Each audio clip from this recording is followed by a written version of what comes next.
And the way that you've approached the design of the Tesla cars, the way you've approached the theoretical plan for a Hyperloop at some point, safety has always been baked in as a core principle of what you've done.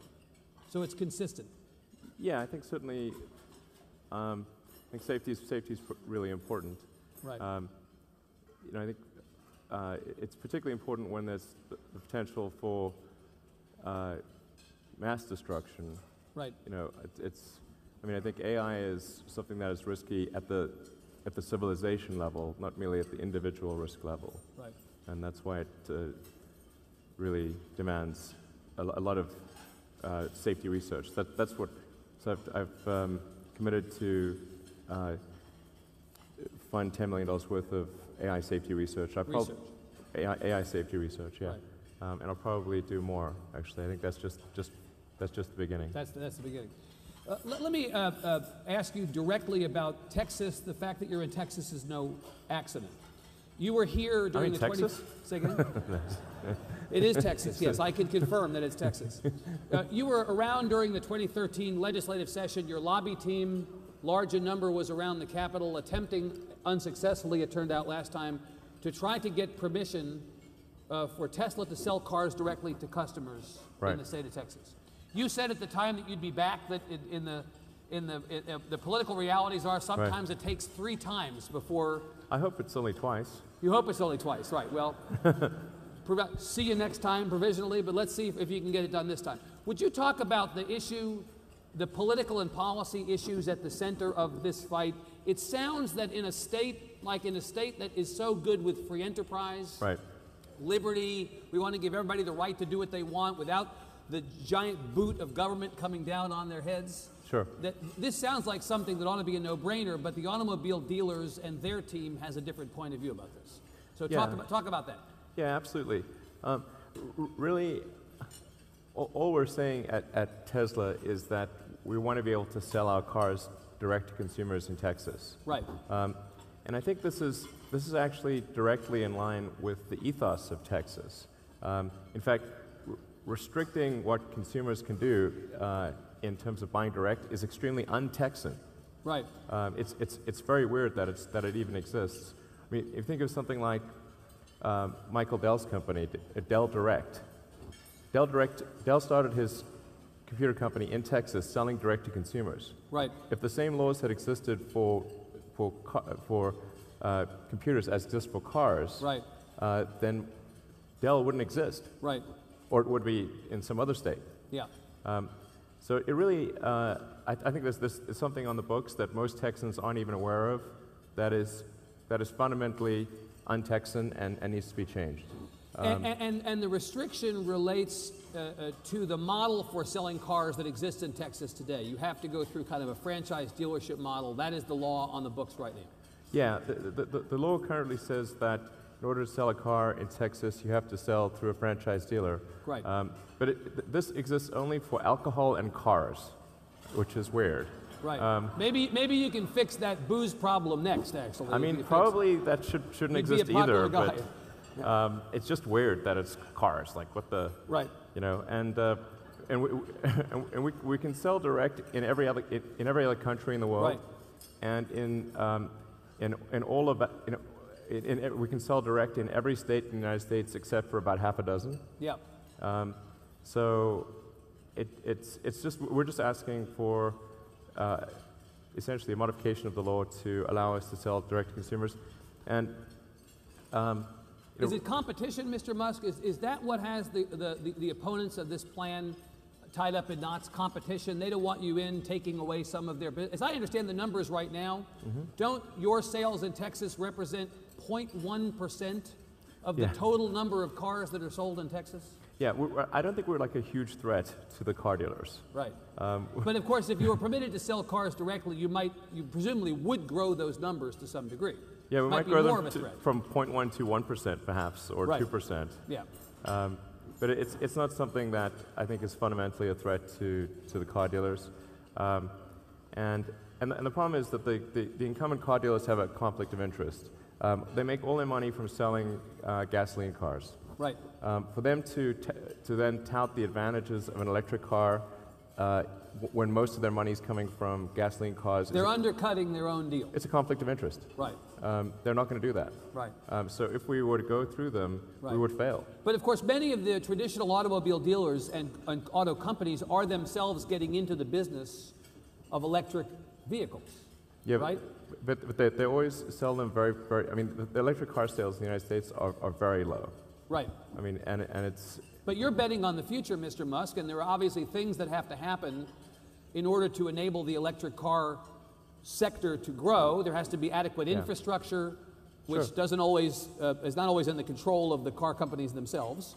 There's got to be, working with government, working with local communities, being sure that we have the infrastructure that we need to support this emerging sector. But the reality is, if the auto companies or the auto dealers see that there is growth potential, they will get into this business in a much bigger way. In the long term, yes. And we've actually struck compromises in a number of other states where we've been allowed to open, let's say take the state of New York, for example. We're allowed to have up to 5 stores in the state of New York.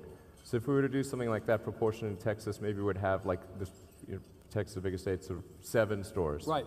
And let's say after 7 stores, at that point, we'd have to go to franchise or something like that. So you'd be willing to entertain some modest presence we've done that. To start? Yeah, And absolutely. you indicated actually at the Detroit Auto Show this week that you would be willing at some point down the road to consider a more traditional franchise dealership structure if it came to that. We'd certainly consider that down the road. Right. But I can certainly say, like, anyone who's been a huge jerk to us thus far is not going to be one of those So jerks entities. Need not apply, right? That's if they've been punching us in the face, they shouldn't expect that we're going to be their friend. Right. Yeah. Let me ask you about that question of adequate infrastructure. This came up in a weird way, a misperception of the Tesla situation in China, where you all reported, and in fact I think you specifically revealed at the Detroit Auto Show, that fourth quarter sales of Teslas in China were not where they had hoped to be, where you had hoped them to be. And there was some question about whether on the China end of this conversation, they thought, well, you really don't have charging capacity that's adequate to make this go. Can you talk a little bit about that? And I want to understand in this country if we have a similar misperception of what's required to make this model car work. Yeah, I think there's maybe a couple points that are worth clarifying. For Tesla, sales and demand are 2 different things, because the way that sales is measured is in terms of deliveries. Right. Whereas for the rest of the car industry, because the cars aren't ordered in advance, sales.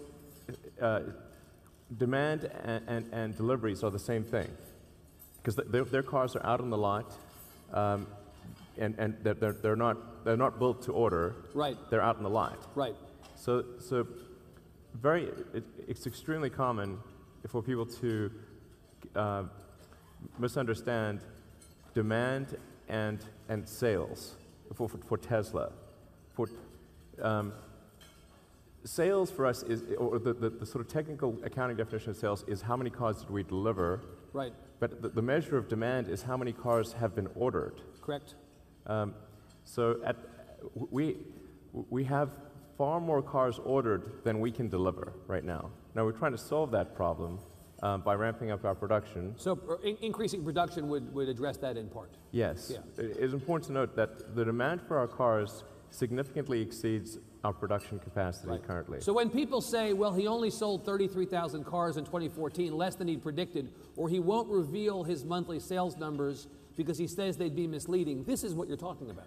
Yes, I mean, maybe at some point this will become clear, but because Tesla is like a different animal than the rest of the car industry, the numbers mean different things. It's not apples to apples. Correct.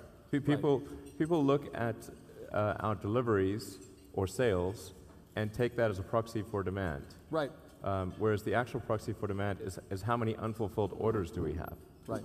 It's more like the aircraft business, where they'll have an order backlog. Indeed. I mean, right now, the wait time for a Tesla, if you order one, is anywhere from 3 to 5 months. 3 to 5 months. Yes. Right.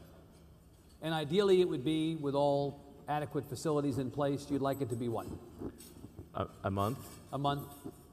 You So know, the goal or less. is, goal is to cut it down. Goal is to cut it down. Yeah, if we can get it down to Right. like low single-digit weeks, I think that's ideal. Right. Let me ask you about one aspect of this model and the cost of a car and where those dollars go that are of particular interest to Texas right now. We are engaged in an enormous conversation about funding of transportation.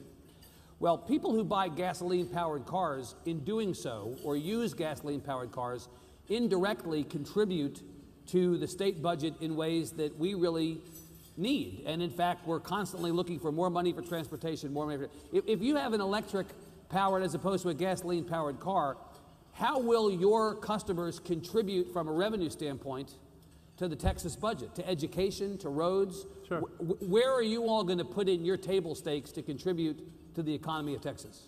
Well, I mean, there's certainly no taxes on electricity generation. There's registration fees and that kind of thing. Right. But you're not paying gas taxes. Well, no. Drivers of your cars will car. not pay gas taxes, and therefore the revenues available to Texans through the state budget generated by gas taxes will not come from Tesla customers. I mean, gas taxes can be very high because the price of gas in Texas is real low. Right. Well, it is right now. Don't bum us out. It'll get back. It'll be okay. It'll be better. It's like super cheap. Right. But the point is, you don't think that electric car customers should have to figure out a way to contribute their share as gasoline car customers do through... Yeah, no, sure they should. I mean, maybe there should be, at some point, some increased tax on electric cars or something like Right. that to match that of Right. gasoline cars. And, Right. you know, I mean, I can't imagine, like I said, that there's very much revenue generated Right. from taxes on gasoline given the low price of gasoline. Now, you're going to be putting a fairly heavy lobbying effort in place to get this legislation done up this session. You've got a bunch of Tesla cars now actually out by the Capitol today as a demonstration. Yeah. You're going to have meetings today up at the Capitol, and you intend to really put on a full court press to get this done. What's it going to take? What will be different this time than last time? Well, I think there's a lot more awareness. There actually are a lot of Tesla customers in Texas. Again, 1,500 cars sold in Texas last year, yeah. right? So not all that many. Our No, voter but- turnout is bad, but it's not that bad. Yeah, but still, Right. there's a lot of supporters. And I think there's a lot more awareness in the Texas state legislature this time than there was last time. Right. Now, we are being out-lobbied by the Car Dealers Association by probably 10 to 1. Well, that's another reality of life in Texas is he who has the biggest lobby team wins, right? That's it. Well, I certainly hope not. Yeah. But yeah, it's kind of crazy. The Texas Auto Dealers Association has really pulled out all the stops. Right. That they've said they'll spend whatever it takes to win. I think they're outspending us at least 10 to 1, maybe more. But I mean, but at the end of the day, I think we have the people of Texas on our side. Yep. And because all we're trying to do is give people in Texas the right to choose how they buy their car. Why should they be denied that right? Now, didn't you say to me earlier in this conversation, we don't want to do business with jerks? Who does? Right. Well, so I'm wondering, well, in my business, sadly, it's occasionally necessary. Much unfortunate. Right. But my question is, you made the decision to locate your battery plant in Nevada and not Texas. Some people perceive that to be you saying, well, if they're not going to change the laws to accommodate my direct sales model, I'm not going to do business with the jerk that is the state of Texas. I'm going to take my battery plant to Nevada. Is that what happened? Was this punishment? It wasn't punishment. It certainly wasn't helpful. But it wasn't punishment, no. Right, yeah. We are actually still strongly considering the long-term, and please hope this doesn't become some big news article, but we are considering in the long term, future vehicle and battery plants. Right. And Texas would certainly be a strong contender for You've one of already those. got a presence in McGregor and Waco, a company, I guess it's more SpaceX than Tesla, right? But you have, Yeah. You're already doing business in one part of the state. You obviously have the Boca, to switch over to the SpaceX stuff, you've got the Boca Chica facility now, the rocket facility down there in the valley. So you actually are doing business in Texas despite your issues with the legislature. Yeah. I mean, I've been doing business in Texas for 13 years. Right. So that's 13 years ago when we established the rocket development facility in McGregor, Right. Near Waco, and that's worked out really well for us. It's the most advanced rocket development facility in the world Yeah. at this point. So I think people in Texas should be very proud of that. And then we're establishing the first commercial orbital launch site in the world at Boca Chica near Brownsville. Right. So I think, I mean, I love Texas. You know, come here a lot. Yeah. And you know, so yeah, I'm certainly, you know, big fan. Can I ask you about the rocket facility in the valley? Sure. You just actually had a launch within the last little while, right? Yeah. And it was perceived to be not successful because of the way the rocket landed, but the reality is the mission was really to deliver goods north, and that actually was a success, right? You were generally happy with the test? Yeah, I think within the space community, certainly it was, I think, quite well understood. The mission was completely successful in delivering cargo to the space station, which was the primary mission.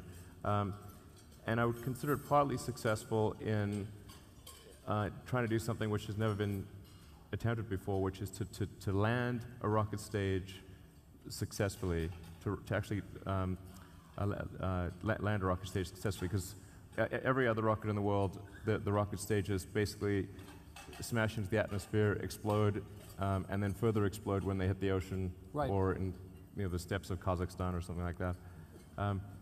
So that's what the Russians' rockets. There's a whole there's a whole industry collecting rocket parts, by the way, out there in Kazakhstan. It's always Kazakhstan too, right? Well, yeah, no, they have a launch site in Plesetsk as well, but so, you know, basically the Siberian steppes collectively. Right. But the, you know, all the other, like the European rockets and the Boeing and Lockheed rockets, they all of their stages basically just smash to bits and land. They're somewhere at the bottom of the ocean.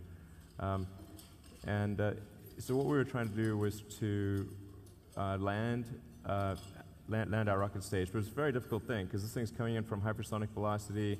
It's got to do multiple relights of the main engine. It's got attitude control thrusters. It's got slosh baffles. It's got you know, so, and then it's got these hypersonic grid fins. Right. This is extremely difficult. And the point of this, you want to reuse rocket.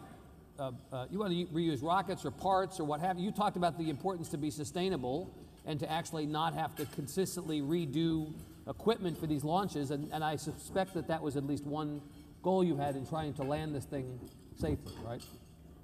Yeah. So, I mean, in the sort of rocket industry, this is considered kind of crazy. So, and like, you know, very unlikely to succeed. Right. I certainly agree with the very unlikely to succeed, right, you know, thing. But as it turns out, we were able to actually hit the drone ship. You know, it was a sort of a higher velocity, bumpy landing than right. Yeah. It's what we call a RUD, as a rapid unscheduled disassembly. Right. So I like your acronym. It almost sounds good, actually. Right. Yeah. It's a technical term. Yeah. Right. Well, you're pretty chill about it. I think that's good. Yeah, but I think we've got a decent chance of landing it intact on one of the later missions this year. So. And you're going to try again soon, right? Yeah. In about 3 or 4 weeks, we've got another flight. Yeah. Good. So. Now this is actually, it's a tougher re-entry condition. Like it's coming in hotter and faster than the last flight. So so that does throw a little bit more of a, makes it a little trickier. Yeah. But we've got 50% more hydraulic fluid, which was we ran out of hydraulic fluid last time. So I think we shouldn't, we may fail the landing again, but hopefully for a different reason. But the point is, you're trying again. You're not particularly put off by the first result, and let's see what happens. I expected it to fail. You did. You expected it to fail. You went into it thinking it might fail. Yeah, no. I said I think we've got at best a 50% chance. Wow. And even that, I said I'm kind of making that up. You know. Yeah. It's like I don't really know. Yeah. Pretty good. Yeah. Good guess. We're going to have to go to questions, Mr. Musk, because we started a little late, and I've got some Twitter questions here that I'll be asking from the stage. But I want to ask you something as it relates to the Boca Chica facility. We are at the beginning of a legislative session, and there are many issues before people in this room. And one of them relates to business incentives, economic incentives offered to businesses to locate in Texas. This has been a hallmark of the Perry era, now about to end, as governor. He's been very successful in growing the economy, in part by luring businesses here, and there have been economic incentive funds that have done so. You received more than $15 million from the state and another $5 million from the city of Brownsville, or from a city organization. Yeah, we haven't actually received that money. Well, but it was offered to you. But the point is, it was offered to you, and there was a lot of discussion that incentives were offered to get you to come here at the time. How important were those incentives for you to come to Texas?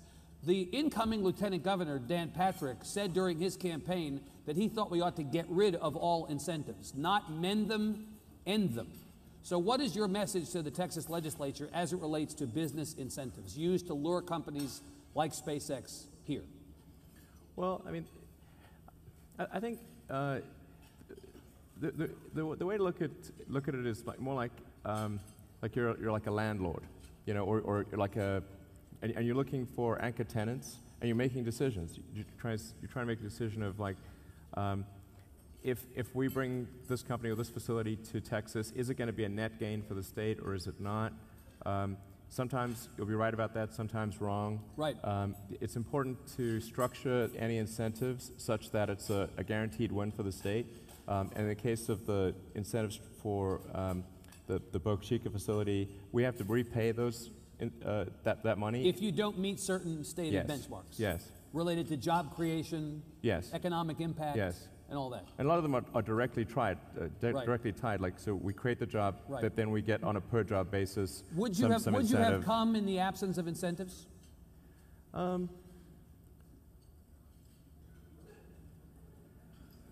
There are a lot. The reason I asked Mr. Musk is no, I think we would not have come. There are a lot of people who view those kinds of incentives. The popular phrase these days is corporate welfare. There are a lot of people who say that we shouldn't be offering incentives to multi-billion-dollar companies to come to a place like Texas. That money could be better spent on people who need it. No, we wouldn't have come because it would have been quite rude to not have offered incentives. Okay, very good. I appreciate your candor. That's good. Okay, there you go. All right. Can I ask some questions? Yeah. Yeah. Okay. Good. It's more like it's what I mean is that it's like a state has to show that it really wants a company to be there. Right. Ultimately, SpaceX will spend hundreds of millions of dollars on that facility, vastly in excess of what the incentives would be. Of what the incentives would be. Right. So how much do the incentives really make a difference in the grand scheme of things? Not that big of a difference, but it's sort of like you don't feel welcome. Like it doesn't feel like the state really cares unless it does something. Right. They've got to have a little skin in the game. There's got to be a little bit of skin in the game. Right. There's got to be some contribution. Yep. You know. Got it. That's really all it is. Let's use the time we have left to ask some questions, and I know that the people who are keeping time for this will tell me to shut up when the time comes. First question: could the proposed Tesla bill in the legislature open up all direct car sales in Texas? In other words, would the bill apply to companies other than Tesla? And might this not be what the auto dealers fear? Not so much your direct car sales, but direct car sales that would not run through them by other companies. Sure. Well, I think first of all, it's like I think when thinking about these things, you have to say what is right. Like, what is the origin of this bill? Like, why is there this restriction at all? And the restriction actually originates from when a bunch of the big car companies tried to get back their franchises and engaged in nefarious behavior to do that, particularly Ford under Jack Nasser. So they put all these pressure tactics on the car dealer, on the franchisees to sell the franchises back to the car company. And then the reaction from the franchisees, who had bought and paid for their franchises and who had invested all this money, their cause was just. And they went with their just cause to the legislature and said, look, if we have bought our franchise and we've invested our time and money to build this franchise, it is not right for the franchisor to then engage in pressure tactics to force us to sell it back to them at a fire sale price. Right. Obviously, that would be, so their cause was just, but now they're taking legislation that was meant for a just cause and applying it to an unjust cause, which is to say that a company that has never granted them a franchise must be forced to grant them a franchise. This is not right. So would you be willing to stipulate, if this is what was driving the auto dealers crazy, the prospect that other companies would be selling direct, would you be willing to stipulate in your legislation that this was a Tesla-only bill, if that were even possible? No, I don't think it should be a Tesla-only bill. That wouldn't be fair. It should be perhaps limited to new technology vehicles, or limited to a certain number of stores or something like that. Right. I don't think it should be just for Tesla. It shouldn't only be for Tesla. A carve-out for Tesla.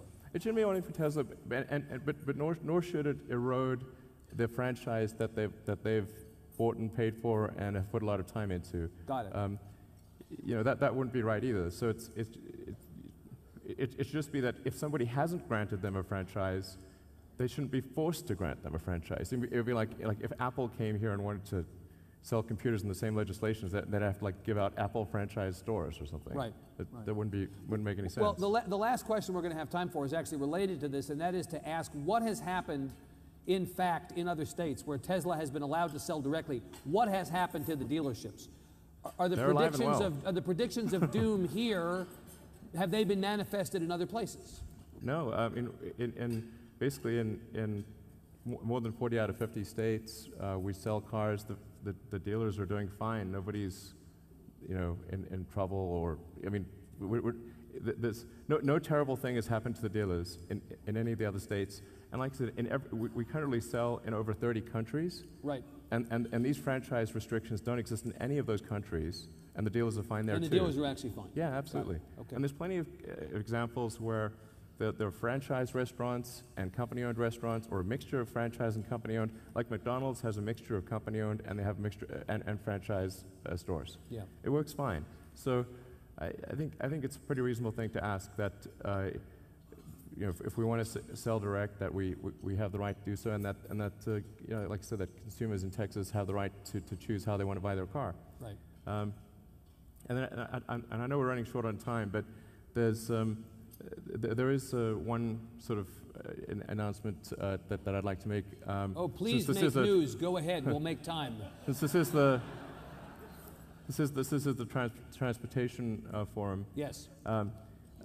So we're going to create a Hyperloop test facility. So I don't know if people have read about this sort of.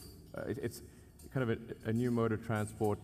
It's something that you rolled out on a white paper in 2013, right? Yeah. Yeah. Yeah. And it's a futuristic, that sometimes is negative, I don't mean it in that case, a futuristic way of going from point to point faster, safer, cheaper, immune to weather, earthquake resistant in the case of the California plan that was proposed.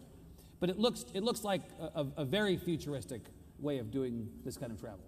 Yeah, so in order to kind of help things along, we're going to create a Hyperloop test track. You are? Yeah, so something that's maybe on the order of a kind of 5 mile loop. Please say it's going to be here. Texas is the leading candidate. It is? Yes. Is that right? Okay. I'm liking you better already. All right. And so does the state have to promise not to be a jerk in order to get this business? There's no quid pro quo here. Okay. But certainly it would be nice. It would be appreciated. It would be nice, I bet. I bet. Okay. But there's no. When will all this go into production? The test facility will be begun production on that, or up and running when? What's the timetable? Yeah, we're just figuring that out. So I just actually discussing it with some members of my team last night who are pretty excited about doing this. How big a project is this? How much money are we talking about going into something like this? I actually don't know, but we're not asking for any money from the state. So it would be entirely funded. It would be entirely funded by you all. Yeah. Private, not private. Public, not public. All private funds. Yeah. I mean, if somebody wants to chip in, I won't stop them. Right. But this is not a stock offering, right up here on the stage, right? Yeah. So, but no, this would be kind of a subscale track, and the thing we were talking about last night, it's not fully formed, we're just sort of figuring it out, is to have a test facility where different teams from university or even the little companies that people form could use this test track to kind of validate their ideas on designing the pod system within for the Hyperloop. But the test track is quite a sort of expensive capital item. It is. So if we can build the test track and then offer that for use by companies or teams of students to try out their pod design, and something that we might end up doing, or at least it sounded good last night after a couple of drinks, was your management style was okay with me. shoot from the hip. Yeah, right.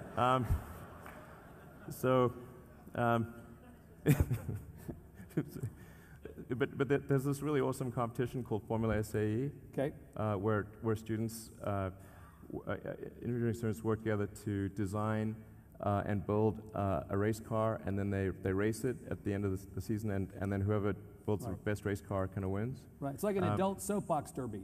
Yeah, but it's pretty sophisticated. Yeah.